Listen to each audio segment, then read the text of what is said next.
მიმდინარე წლის ბიუჯეტთან შედარებით 2016 წლის ადგილობრივი ბიუჯეტი იზრდება. ამის შესახებ ქალაქ ზუგდიდის საკრებულოს დღევანდელ სხდომაზე საფინანსო საბიუჯეტო კომისიის თავმჯდომარემ განაცხადა.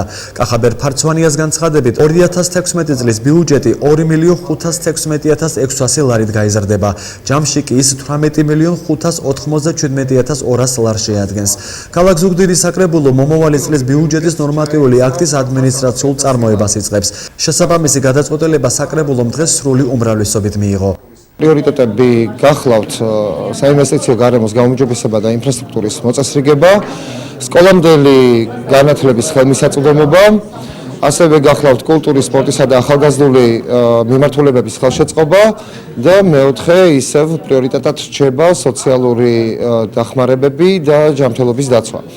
ეს არის 2016 წლის ბიუჯეტის პრიორიტეტები. Მთლიანად ბიუჯეტი შეადგენს 18.597.200 ლარს.